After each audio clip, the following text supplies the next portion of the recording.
Hollywood's biggest, most elaborate, most expensive studio stage set of all time is constructed before your eyes.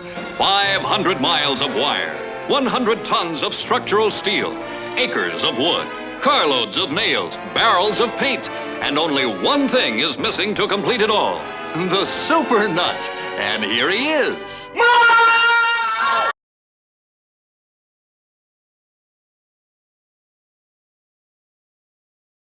Girl-shy, woman-hating Jerry Lewis is a ladies' man? I love you, Sherry. What are you, crazy, lady?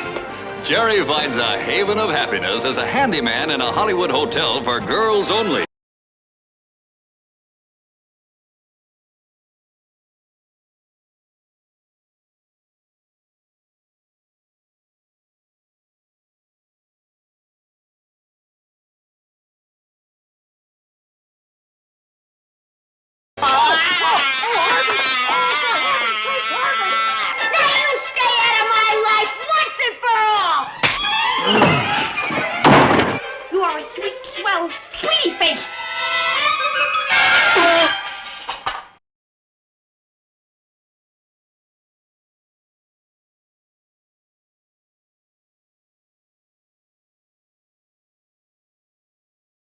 Oh, please dance with me.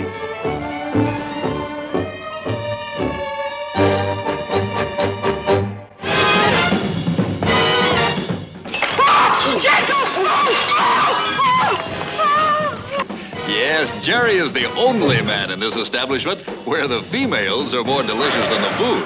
And when you see it, you'll agree he's never had it so funny.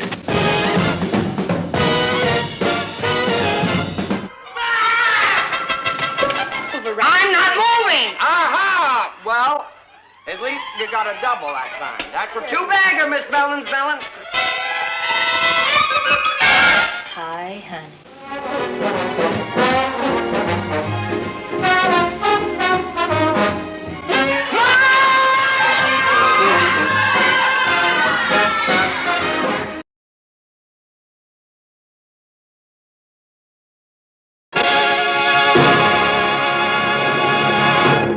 Hello, welcome to Movie Humpers. My name is Bob Sham. Hi, I'm Angela. The sounds of your maybe dogs, and this month we are talking about some awkward our topic is awkward laughter to the flop, which we analyze a lot of movies that didn't really make the bank when they first came out, but are reanalyzed decades later.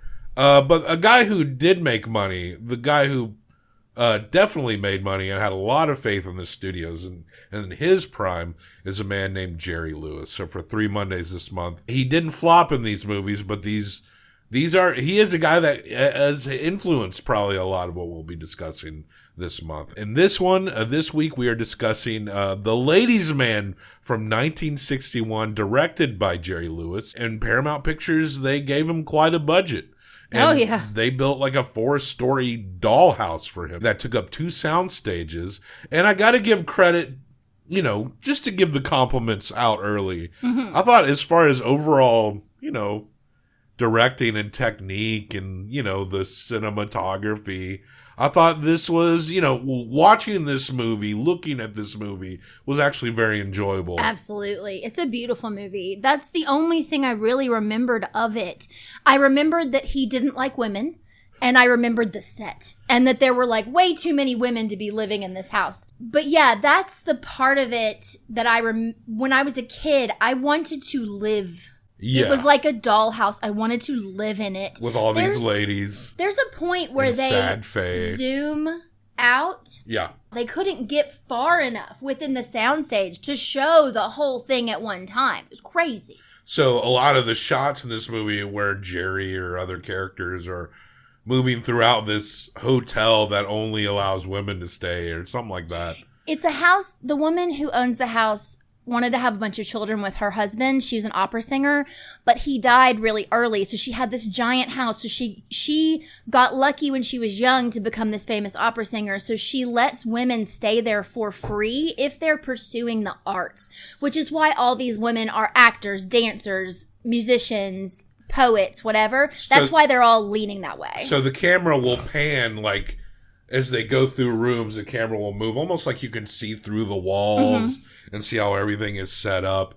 And yeah, it's kind of a sharp, like, you get the concept of it and kind of like the visual concept of the movie. You know, I've commented, and I didn't realize until I was watching this movie that I think it's because of this movie. I've commented in other films that one of my favorite camera tricks to do, and we saw this in Europa, is where you kind of go over a wall and see what's on both sides at the same time, like you're going through the building. That's one of my favorite things. And I think this movie instilled that in me. Now, we established last week, as we talked about the legacy of Jerry Lewis, or we observed that the legacy of Jerry Lewis is children's programming today. And shit that kids find humorous or funny. Disney kids shows, Nickelodeon kids shows, and TikTok dances or whatever, people being very strangely expressive for whatever wacky reason, that is the legacy of Jerry Lewis. You know, Jerry was not like universally beloved. He was big internationally. It's true. He made a lot of money. But was this something that, I really want to know, was this something that like adults at the time were like, this is some funny shit? Or is it kind of like the audience today where it seems to be kids were more into it than anything? Because now we see this style and it falls to the kid demographic almost purely. It's a good question. Because in this movie, I feel like the movie's trying to be a little sophisticated in some ways. I mean, Jerry's character in and of itself is not sophisticated. Looking at the cast list here, some of the women, they're called Miss Anxious, Miss Vitality, Miss Society, Miss Intellect, and Working Girl, Miss Sexy Pot. Like these women who, most of their names you don't know, that are just all around him. They're supposed to embody some aspect of culture of the feminine side of things. Yeah, and the setup for this movie is so simple. He graduates community college in his very small town, and on the day of his graduation, he sees his girlfriend Faith with another man. Now, was she even really his girlfriend? I don't know. He said something about how my childhood sweetheart was going to be my aged bride or something. Also, his mother is played by himself. Mama, I'll never home again. Oh, well, what could happen to that child? Oh, my baby. Oh, dear. Oh, my child. That was laugh at that. Funny. When they weren't showing her face, I couldn't remember why. I was like, there's something. There's something. Yeah, she looks crazy. on? What's happening? I couldn't remember. And as soon as they show, because they don't even try to make her look pretty, she's got like, she just looks insane. I appreciate that you didn't misgender Jerry Lewis playing his own mother as he was playing his own mother. Oh, yeah. Thanks. So he decides he needs to get out of town because his heart is broken, his love is gone, and he goes to Hollywood and he wants to find a job. And everywhere he goes, the second he knocks on the door, a girl throws themselves at him. Oh, why you are the American for this job. I love you, Sherry. What are you, crazy lady? Yeah, the job market's really good at this point. Like, what are these jobs? So he realizes that literally the bus stop he keeps coming back to across the street has a bachelor wanted sign in the door.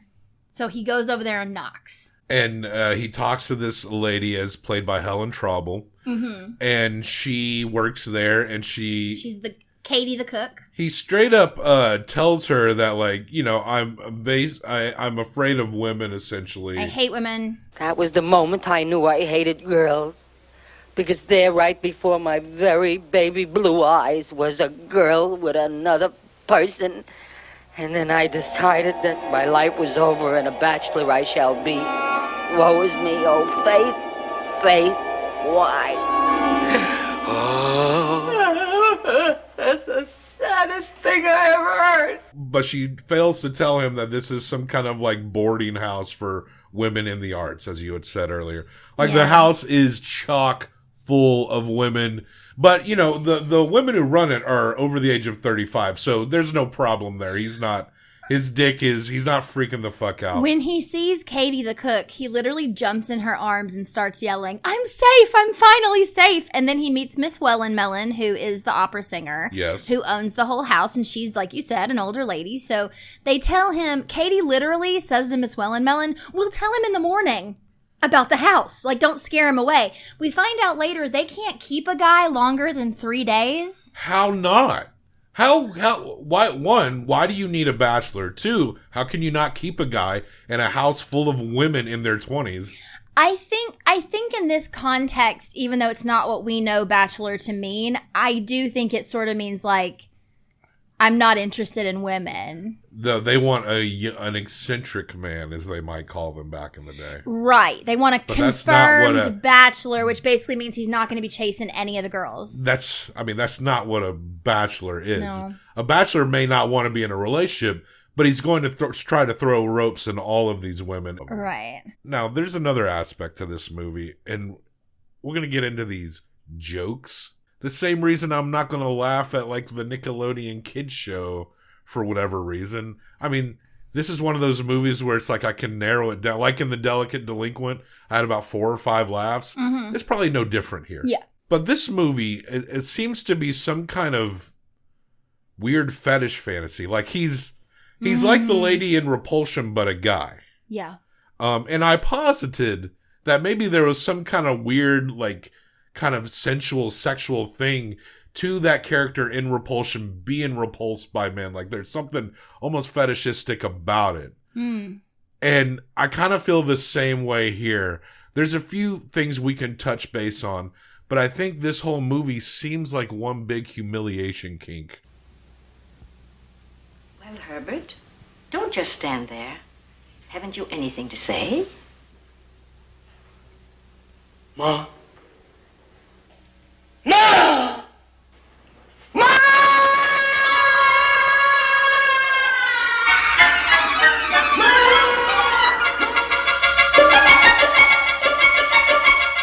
That paired with the fact that gorgeous women are constantly chasing him. Yeah. Like it's that like repulsion kink or whatever, but also the fact that like everyone wants to fuck him. Yeah. And maybe not necessarily to that extent. He does form a relationship with Faye. She's the only one not trying to get in his pants, but as we find out, she's actually falling in love with him. And he does manage to kind of be around them at some point without screaming for his mother, which is what would happen when pretty women were initially around him. There were a few inconsistencies, though, to where he would respond normally, and then he would scream for his ma. It was very weird. Jerry has to drag himself and humiliate himself. I'm sorry, his name is Herbert Heebert. Yes. By the way. Herbert H. Heebert, Herbert Heebert. Yeah, he has to scream and screech in front of these women because they're so pretty and so young, and he can't control himself. And that's how he gets off. That's how he fills his jeans. He also continuously is trying to leave. And Miss Wellenmelon has this conversation with all the girls. It's truly like 100 girls. And she says to them, we have to keep him. We always lose them in 3 days. So if ever you think he's going to leave, ask him to do something. He wants to feel needed. So they're making up things for him to do. He's a building tenant, essentially, just like in the last movie of his we discussed. Yeah, I mean, he's basically, he's like a handyman houseboy. Yeah, and also not good at it. No, and there's this running gag about Miss Wellenmelon's baby, who is her pet, who stays in one room and never comes out, and he has to feed it. And it sounds like a lion, so you think it's a lion. It's a beagle. Well, there's a scene where he's feeding it milk and it throws the milk, sprays it back in his face. Yeah. And we're led to believe that the milk's going back into his face, but we've reached another fetish point. Oh, here. yeah. 100. You know what I'm saying? Uh-huh. He got cum blasted. Yep. Sure did. In front of these girls, which leads into the humiliation kink. The baby is a basset hound, or is he a basset hound puppy? I said beagle, but then at the end, an actual lion shows up, which I kind of thought would be a lion, but then like it's Yeah, you know the kind of comedy. Yeah, it's not. There's nothing. I will say that Jerry's like very physical. Like he's he's in fantastic shape. When you really see like the movements and how he's constantly going up and down the stairs. He does all of that himself. Like no one's doing that stuff. He's for him. holding himself up on like the overhead of a door frame. Some real skill here in terms of physical execution, no doubt. He was crazy in shape through his life until he stopped making these kind of movies. You know, and then you sort of started seeing him like on the telethons and things. Like he did get heavier and a little like sweatier and. Let me see if you want my pants to come off.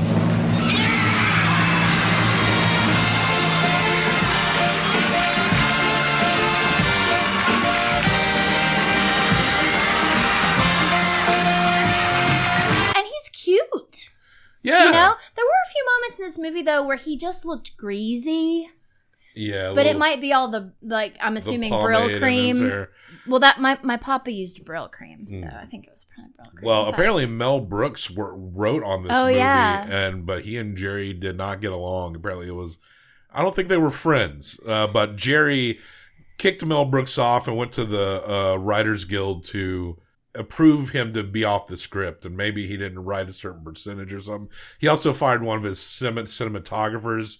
It seems like behind the scenes, we do get a very control freak Jerry Lewis here. I'm sure that Mel Brooks was trying to. I mean, he's a guy who was literally consistently funny for generations. Absolutely, he's so good at what he does, and I'm sure that he was trying to make suggestions that butted up against what Jerry wanted, and Jerry is not, I don't think, someone who can be said no, like he doesn't take a no from someone. Like, maybe he's Jerry was the like, boss. What do you mean you gotta have that joke written in there? I can just go over here, bite on my knuckles, and cross my eyes. Yeah. Like, get out of my studio. What do you mean it doesn't make any sense? Who cares? Yes.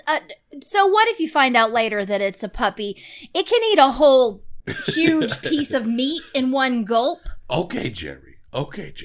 That's my Mel Brooks impression. Well, listen, it's not like Jerry this Lewis. fucking hurt Mel Brooks at all. I love the character as Faye, who apparently was like a ballerina because she does a routine and she seemed very good. But Faye is the girl who's not pretty enough to get the roles, and she's totally pretty. But she is kind of presented as like the ugly duckling of this house. She's always the sad one too. And she's the sad one, and she's depressed. And we're noticing real quick there has to be a pattern of heartfelt something in every Jerry Lewis movie. And she like stands up to defend this guy near the end when they're talking about what they need done. Does anybody need Herbert for anything else? I wonder if any of you have ever really needed Herbert. Just to sit down and talk to. Well, I did. He's really very smart. And very nice, too. He'd make a wonderful guy for some girl if she really needed him. We just use him, and it's like, he works as a tenant in this building. That's what you're supposed to do. I'll admit it's nice to be needed, really needed. But to tell somebody you need them just so they'll stay around and run errands for you, that's not so nice. Also, there's a TV show where you think you're going to see Miss Wellenmelon sing opera on the show. But you don't. We did hear her sing early on, but not on the show. Well, he ruins the show. Yeah, he gets his cufflink stuck to her brooch or something. When they're prepping for the show, you pointed out another fetish where the audio guy wants him to check the mic upstairs because he's standing near it, and he yells into the mic, and the guy is somehow thrown into the couch with the cushions on top of him. Yes. And I don't know about the couch fetish, but I do know about the rolling up in a carpet fetish. This guy is going to lay on... He finds himself in the couch. He is there to get sat on, and they can squish down into him. Yeah, so we've got the couch fetish. There is one part that I actually thought, for a fleeting moment, right? Jerry Lewis has always split audiences, except in France. They love him there. But I actually thought there was some brilliant fucking piece of comedy in this movie. There's this comedic actor named Buddy Lester, who has joined Jerry Lewis in a few movies. And in this movie, he plays a mobster type, a very jealous mobster type named Willard C. Gainsborough. Now, this bit starts off as like, you know, an exhausted, like overtly physical. It starts off like it's going to be lame. And he takes his hat and he's like, put my hat back on. He sat on his hat. Do you know that you better get up and give me my hat? And he sat on his hat accidentally. Fix the hat. Then he's putting the hat back on his head.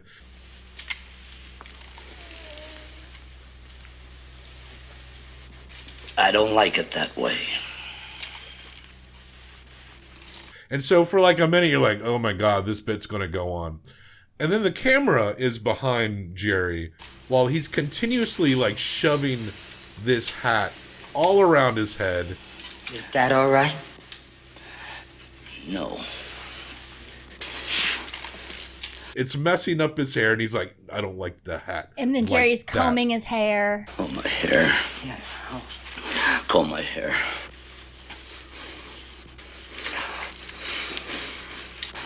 That's better.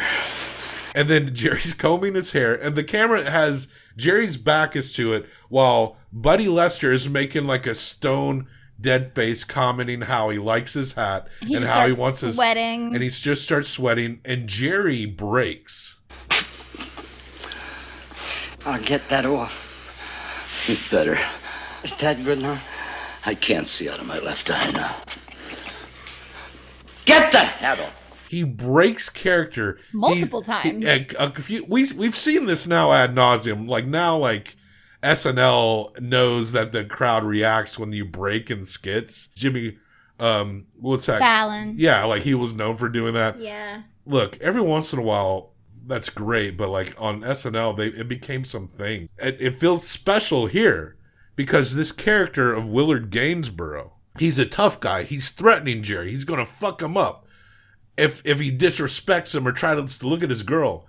But as Jerry is fucking with this hat for an absurdly long time and trying to fix his hair, this character just consigns to the Jerry Lewisness of it all. He suddenly falls into the black hole that is Jerry Lewis. He's no longer the alpha male in that scenario. Mm-hmm. He's lost in the void of the Lewis. He is lost. He has failed. Jerry Lewis is now the dominant man in that scene. And as he's making little comments, he's like, it's my eyebrow. No. What happened to my head? How long was this whole bit? All in all, 5 minutes, maybe 4 minutes? Probably not even that long, but it felt long. For this bit, Jerry Lewis made a masterpiece. Yeah. It's a good bit. Buddy Lester's character was enveloped and defeated by the zany nuttiness that was Jerry Lewis. And this scene works because Jerry has an actual straight man, a legit comedian to kind of play off. And it works so well that Jerry himself is cracking. Yeah. And can't even look straight into the camera. And there's a callback to it that is legitimately funny as well, where this makes no sense, but Jerry's fixing the elevator and the doorbell rings and he pulls his hands out and he's covered in oil and he goes and answers. He's trying to get someone else. He's like, Katie. He knows he's dirty. He opens the door. Fisting fetish. And it's our man again, but he's wearing all white hat, white suit, white tie. And he literally is like, no, and like runs away. And that's it. And it's cute. Yeah. Because they don't go through the whole thing again. Jerry doesn't even touch him or get him dirty, but it's just this thing of Jerry has put such a fucking mark on this guy that he worked up the courage to be like, I don't fucking care. I'm going to go. That kid's not going to mess with me. And then he comes out with these like grease hands and he's like, no, he's not the tough mobster anymore. It's wonderful. He got bottomed by Jerry Lewis. His nutty void spiral. So, I guess we're just trying to think of other like funny I mean, there's no story here, really. No, so. I mean, yeah, Jerry is learning things from the other girls. Oh, there's a really bizarre point where there's one door he's not supposed to knock on. This is another fetish scene. And he finally knocks on it, and he doesn't knock. He decides to go in because Katie always stops him when he starts to knock on the door. He goes in, and it's all white. Everything is white in this room, and then he finds this woman upside down, hanging completely in black. Bondage, yeah. Yes. And so he like pulls her down And this is like then they dance. A proto new wave goth lady here. She's because she's wearing all white makeup. And like she has like bright blue eyeshadow and like bright lips, but she's whited out and she's wearing all black.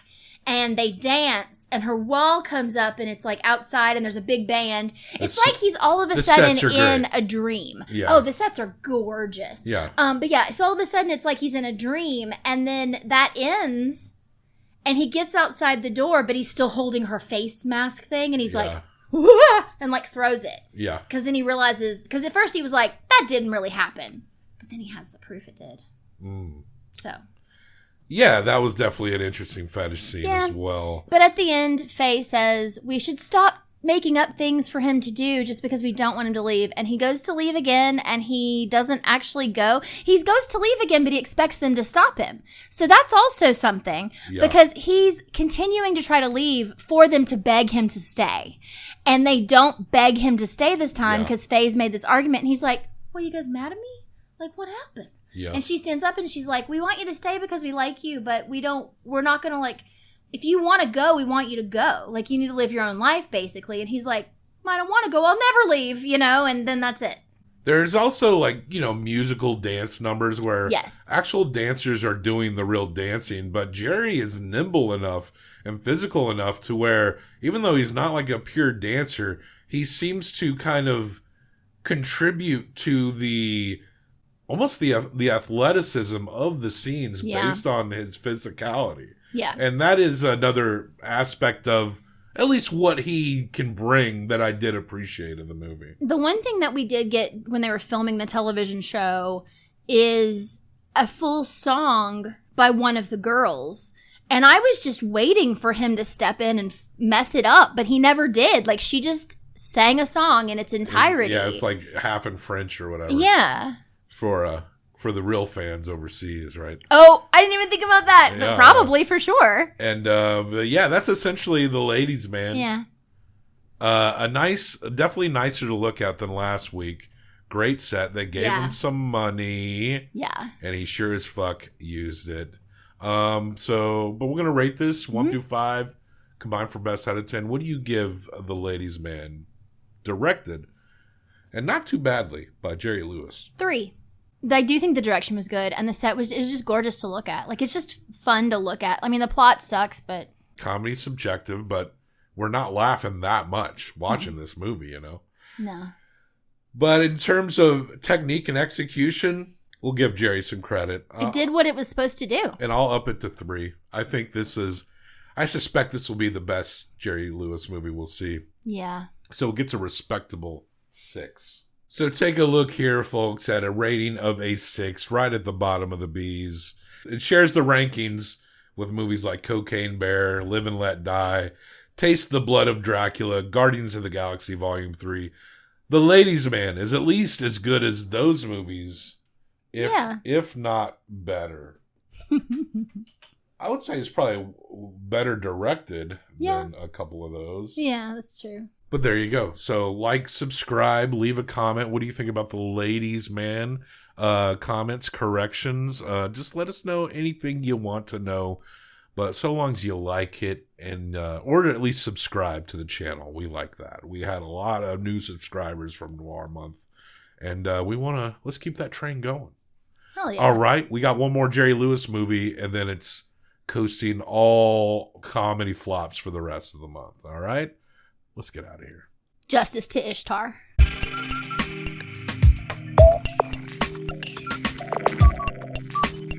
Oh, my hair. Comb my hair. And if you gaze long enough into an abyss... That's better. Out of my head. The abyss will gaze back into you. Should do with a little lining.